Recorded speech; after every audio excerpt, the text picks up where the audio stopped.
하나님 말씀 요한계시록 13장 11절에서 18절의 말씀입니다. 요한계시록 13장 11절에서 18절의 말씀 우리 한 목소리로 같이 읽도록 하겠습니다. 시작. 내가 봄에 또 다른 짐승이 땅에서 올라오니 어린 양같이 두 뿔이 있고 용처럼 말을 하더라. 그가 먼저 나온 짐승의 모든 권세를 그 앞에서 행하고 땅과 땅에 사는 자들을 처음 짐승에게 경배하게 하니 곧 죽게 되었던 상처가 나은 자니라.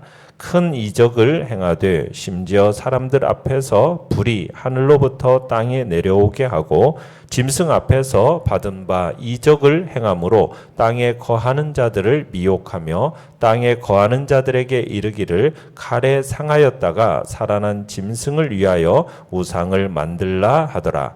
그가 권세를 받아 그 짐승의 우상에게 생기를 주어 그 짐승의 우상으로 말하게 하고 또 짐승의 우상에게 경배하지 아니하는 자는 몇이든지 다 죽이게 하더라. 그가 모든 자 곧 작은 자나 큰 자나 부자나 가난한 자나 자유인이나 종들에게 그 오른손에나 이마에 표를 받게 하고 누구든지 이 표를 가진 자 외에는 매매를 못하게 하니 이 표는 곧 짐승의 이름이나 그 이름의 수라. 지혜가 여기 있으니 총명한 자는 그 짐승의 수를 세어보라. 그것은 사람의 수니 그의 수는 666이니라. 아멘. 오늘 말씀의 제목은 지혜 있는 자의 분별력이라는 제목으로 말씀을 나눕니다. 우리가 지금 13장에서 용이 교회를 핍박하는데 어떻게 핍박하고 있는지를 보여주고 있습니다. 사탄이 교회와 성도들을 어떻게 공격하고 어떻게 핍박하는가? 마귀는 두 개의 도구를 등장시켜서 핍박을 합니다. 첫 번째 짐승이 어제 우리가 봤듯이 바다에서 올라오는 흉악한 무시무시한 짐승이었어요. 그 짐승이 너무나 무시무시하게 생겼는데 사자 같고 표범 같고 곰 같은 그런 존재로 보였다라고 했어요. 그것이 무엇을 상징한다고 말씀드렸습니까? 이 세상의 권력이나 힘 이런 존재라고 우리가 말씀을 드렸어요. 내용 관찰 문제 1번을 보시면 자, 둘째 짐승의 유형적 특징과 이적은 무엇입니까? 자, 첫째 짐승의 모습이 표범 같고 곰 같고 사자 같은 이미지였다면 오늘 11절에 보시면은 두 번째 짐승은 어떤 모습으로 지금 등장하고 있습니까? 어린 양 같은 모습으로 등장하고 있습니다. 어린 양. 자, 두 뿔이 있고 용처럼 말을 합니다.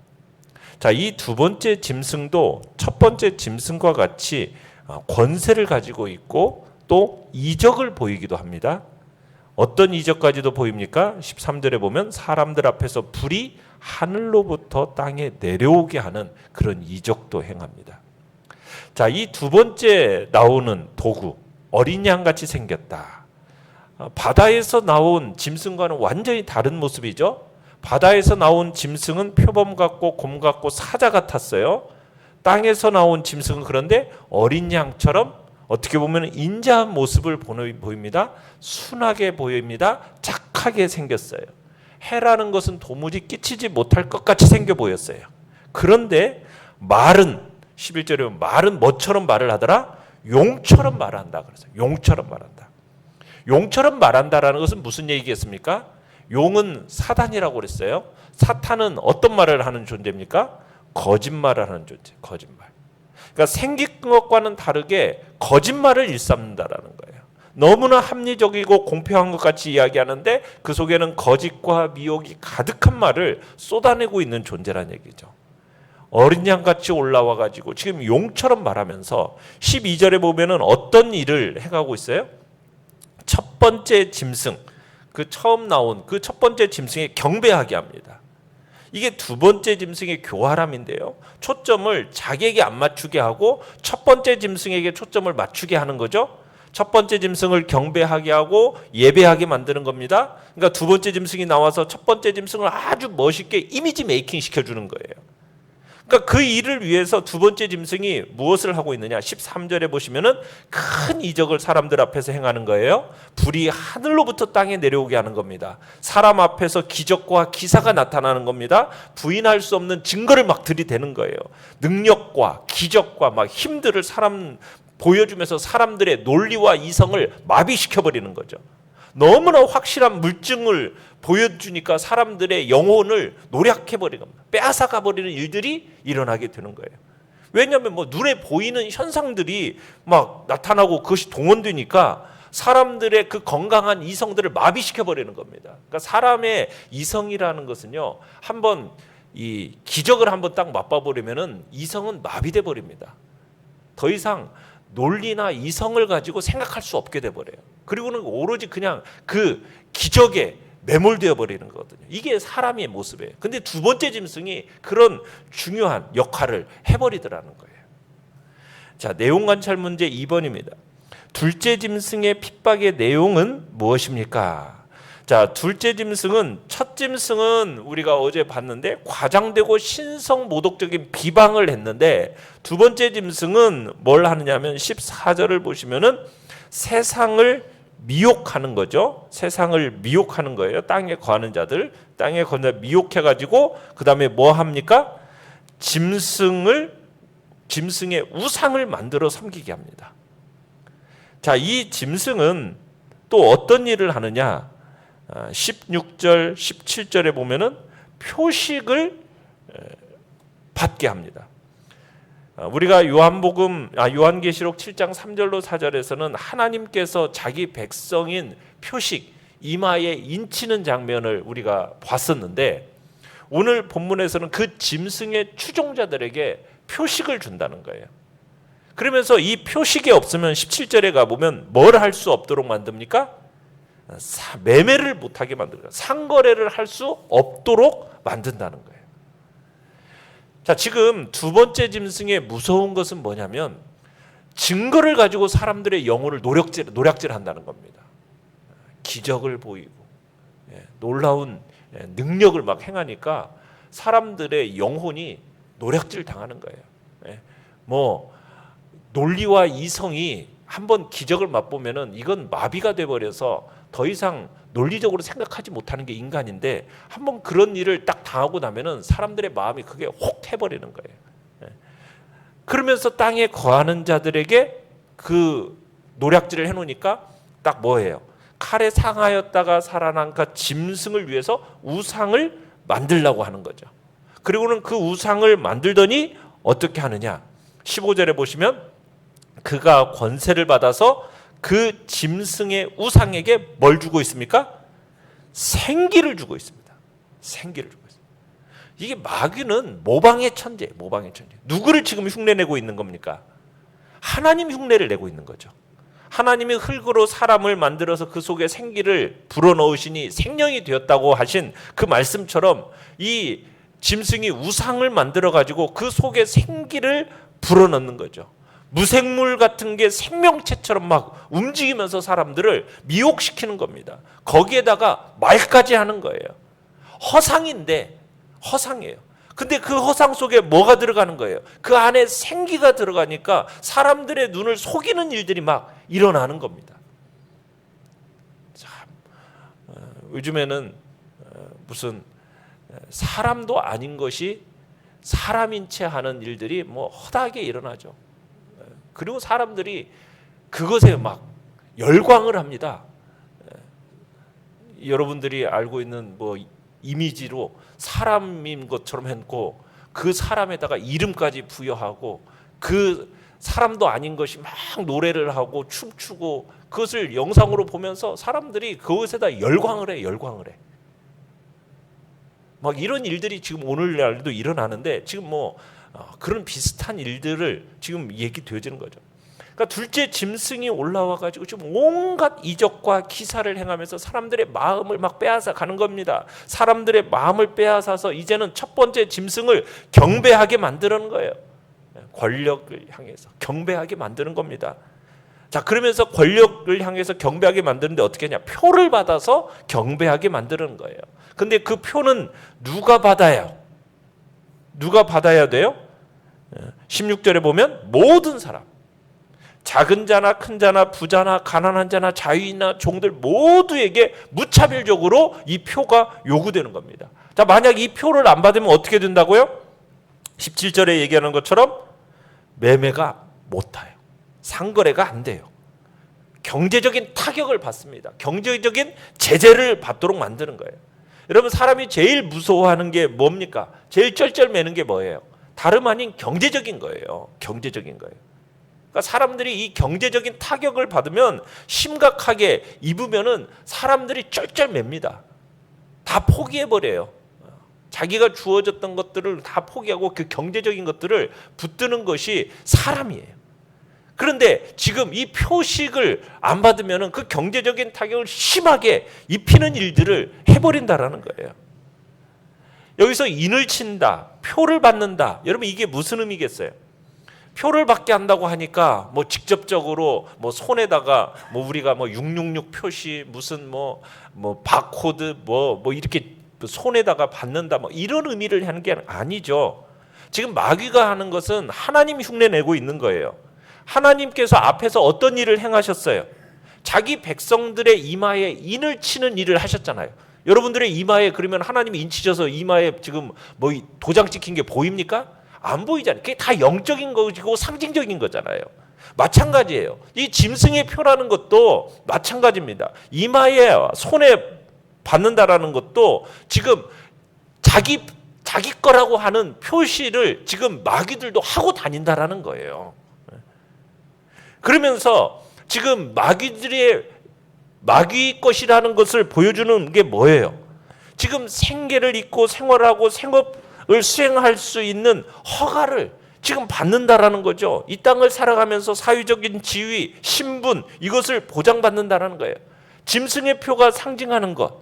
이 표를 못 받으면은 생업을 유지할 수 없으니까. 이마에 표가 없으면 사회에서 완전히 왕따당하고 구별된 소수로서 따돌림 당할 거니까.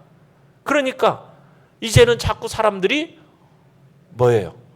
신앙을 포기하고 권력 앞에, 돈 앞에 엎드리는 거죠. 짐승에 속한 사람으로서 잘못된 정체성을 갖게 되는 겁니다. 마귀가 거듭거듭 우리에게 요구하는 게 뭐예요? 거짓된 정체성을 가지고 어떻게 보면 거짓된 안전 위에 머물면서 세상을 살아가도록 자꾸 마귀는 우리에게 그걸 요구하는 거잖아요. 그러면서 짐승에게 속한 표를 받도록 요구를 한단 말이에요. 그러나 우리는 누구의 표를 받은 사람입니까? 하나님의 표를 받은 사람으로서 나는 하나님의 자녀라는 성도의 바른 정체성을 가지고 하나님 앞에서 내가 순결을 지켜내고 정직을 지키려고 해야 되는 것이 우리의 모습이 돼야 되는 거죠. 비록 내가 경제적인 활동에 위축을 당한다 할지라도 나의 신분과 나의 지위에 제약을 받는다 할지라도 나의 신앙만큼은 나의 믿음만큼은 지켜내겠다라는 그것이 우리의 모습이 돼야 된다는 얘기죠. 그런데 지금 그 경제 앞에 상매매 앞에 사람들이 다 굴복해 나가는 일들이 생기게 되라는 거죠. 다른 토장들이 찍혔음을 보게 되는 거죠. 그러니까 정체성이라는 거, 자신의 정체성이라는 거, 보장이라는 거. 여러분, 우리가 자꾸 이 땅에서 도태될 것 같고 무덤으로 내려가는 것 같고 정말 장애받고 어려움 받고 겪고 포기하고 그렇게 우리가 신앙생활을 하면은 그런 식으로 내려갈 수가 있어요. 그런데 하나님이 그러면 우리를 어떻게 하시겠어요? 하나님은 우리가 그렇게 믿음으로 인내함으로 지켜내가면은 상상할 수 없는 방법으로 우리를 또 영화롭게 바꾸어 내시는 거예요. 근데 이 세상의 방법으로 우리가 타협하면 우리가 죽는 거예요. 세상도 죽는 거고. 거짓 정체성 아래 머물러서 우리가 살고 그 거짓의 안전을 누리면은 다 죽는 겁니다. 그러게 우리는 우리 자기의 정체성을 가져야 되죠. 나는 누구의 표시를 받은 사람인가? 마귀의 나는 표시를 받지 않겠다. 오직 하나님의 표시를 받은 자로서 나의 정체성을 확인하고 바른 안전 안에 머물면은 우리가 지금 당장은 죽는 것 같이 보이지만 결국 그게 다 살리는 길이라는 것을 우리는 깨닫게 될 거란 얘기입니다.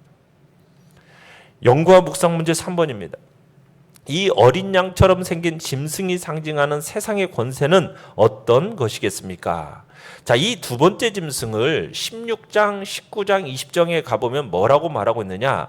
특별히 19장 20절에 이렇게 얘기하고 있어요. 짐승이 잡히고 그 앞에서 이적을 행하던 거짓 선지자도 함께 잡혔다. 그 결정적인 단서가 뭐예요? 이 짐승은 이적을 행하던 뭐다? 거짓 선지자. 이 땅에서 나온 짐승은 거짓 선지자라는 거예요. 거짓 선지자. 그러니까 둘째 짐승은 바로 뭐예요? 이단, 거짓 선지자, 세속의 종교, 이런 영적인 영향력을 상징하는 존재라는 거죠. 거짓된 교훈을 가지고 사람들의 영혼을 완전히 피폐하게 만드는 그런 존재가 바로 두 번째 짐승임을 우리에게 얘기하고 있는 겁니다. 느낀 점 4번입니다. 어린 양을 닮은 짐승이 우상을 숭배하도록 사람들을 미혹하는 모습을 보면서 무엇을 느낍니까? 우리는 거짓된 선생들을 굉장히 조심해야 됨을 다시 한번 생각하게 됩니다. 절대로 그들은 짐승의 얼굴을 그대로 가지고 나오는 게 아니에요. 어떤 얼굴을 가지고 오고 있어요? 어린 양의 얼굴을 가지고 거짓된 교훈을 가르치는 거예요. 고린도후서 11장 13절로 15절에서 이렇게 하죠. 그런 사람들은 거짓 사도요, 속이는 일꾼이니 자기를 그리스도의 사도로 가장하는 자들이니라. 이것은 이상한 일이 아니니라. 사탄은 자기를 광명의 천사로 가장하나니 그러므로 사탄의 일꾼들도 자기를 의의 일꾼으로 가장하는 것이 또한 대단한 일이 아니니라. 그들의 마지막은 그 행위대로 되리라. 그러니까 사탄은 광명의 천사로 꾸밉니다. 이 사탄의 일꾼들도 의의 일꾼으로 막 가장하면서 우리에게 다가와요. 우리는 그런데 그런 일에 절대로 속아서는 안 되겠습니다. 결단과 적용 5번입니다. 나는 이단이나 잘못된 가르침을 분별하기 위해서 얼마나 노력하고 있습니까? 세속적이고 우상 숭배적인 가르침을 분별할 수 있는 지혜를 갖추기 위해서 내가 해야 할 일은 무엇이겠습니까? 마태복음 24장에서 예수님께서 말세의 비유에 대한 비유를 하시면서 이렇게 말씀하셨어요. 마태복음 24장 24절에서 거짓 그리스도들과 거짓 선지자들이 일어나 큰 표적과 기사를 보여 할 수만 있으면 택하신 자들도 미혹하리라. 많은 증거가 보인다는 거예요. 뭔가 봤어요? 어떤 소리 들었어요? 체험적인 것이요, 이단에게 훨씬 더 많이 나타납니다. 보통 교회보다도 여러분 이단들과 사이비에 가면은 보고 체험하는 일들이요 엄청나게 일어나요. 왜? 능력과 현상이 그쪽에서 마귀의 역사들이 막 일어나거든요. 근데 그게 진짜예요? 아니에요. 다 가짜예요. 진짜같이 보이는데 여러분 그게 다 가짜입니다. 그러면서 자신들의 말을 맹신하도록 만드는 거거든요. 그래서 종말에 대해서 주님이 말씀하시면서 너희가 사람의 미혹을 받지 않도록 주의하라 말씀하고 가시는 거예요. 사람의 미혹을 받지 않으려면 우리는 하늘의 지혜를 가져야 돼요. 하나님의 지혜를 가져야 돼요. 그러려면 뭐 해야 돼요? 말씀에 전념하는 방법밖에 없어요. 모든 것을 결정하는 결정적인 어떻게 보면 리트머스 시험지는 뭐냐? 말씀밖에 없습니다. 말세가 되면 될수록 말씀 이외에 모든 객관적인 기준들이 다 상실되는 겁니다. 우리의 눈을 믿을 수 있습니까? 우리의 감각과 우리의 귀를 믿을 수 있습니까? 믿을 수 없는 거예요.